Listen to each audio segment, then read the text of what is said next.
আমি 71 সালের 8ই আগস্টের একটা ঘটনা বলি, একটা ঐতিহাসিক ঘটনা আমার জীবনের।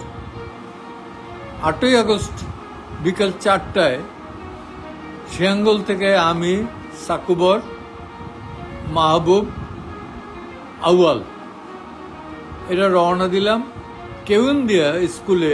একটা মুক্তিযোদ্ধাদের, স্থানীয় মুক্তিযোদ্ধাদের পনার একটা বাহিনী, কাউখালীর হাবিব কমান্ডার একটা বাহিনী, এই বাহিনীগুলো আমরা একত্রিত হব।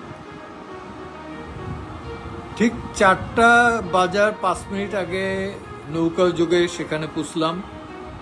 পৌঁছার পরই দেখলাম যে ভীষণ গুলি, অর্থাৎ এনিহাও পাক আর্মি ইনফরমেশনটা পেয়েছিল যে আমরা সেখানে যাচ্ছি। তো আমরা দুই পাশ থেকে হাবিবের কাছে, কমান্ডার হাবিবের কাছে, এখন বেঁচে আছে কিনা আমি জানি না, আমার সাথে সঙ্গী সাকুবর, মাহবুবুর রহমান বেঁচে নাই। কিছুদিন আগে আউয়াল সেই ইন্তেকাল করেছেন। আমি বেঁচে আছি, এক হতভাগা। পনাও বেঁচে নাই, কেউন্দিয়ার পনা, সেও বেঁচে নাই। তো আমরা ওই করলো কি, এর কাছে একটা LMG ছিল, লাইট মেশিন গান, হাবিব কমান্ডারের কাছে। সে হাবিব কমান্ডার সেটা ফায়ার করতেছে, আর তার পেছন পেছন পাক আর্মি গ্রামের ভেতর ঢুকে যাইতেছে। একটা স্টেজে গিয়ে যখন সন্দেহ হয়েছে, সে চতুর্দিক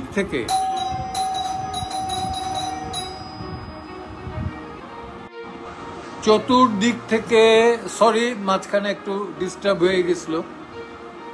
চতুর্দিক থেকে গ্রামের লোকজন, সে পুরুষ মহিলা সবাই জয় বাংলা স্লোগান দিয়ে এমন ভাবে উঠছে, আপনারা বিশ্বাস করবেন না।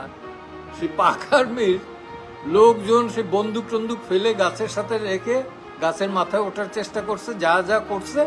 গ্রামের লোকজন এদের পিটেই মারি ফেলেছে, 13 জন।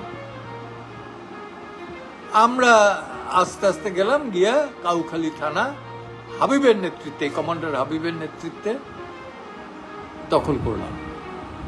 এবং এই সন্ধ্যাটার সময় আমরা সেখানে ফ্ল্যাগ উড়িয়ে দিলাম থানার উপরে, বাংলাদেশের পতাকা।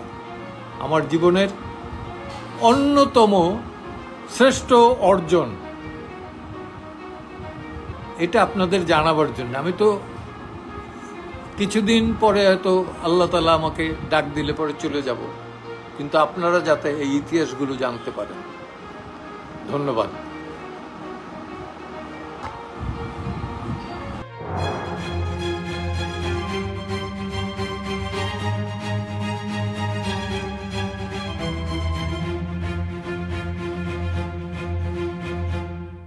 সাবস্ক্রাইব করে সংযুক্তের সঙ্গে থাকুন।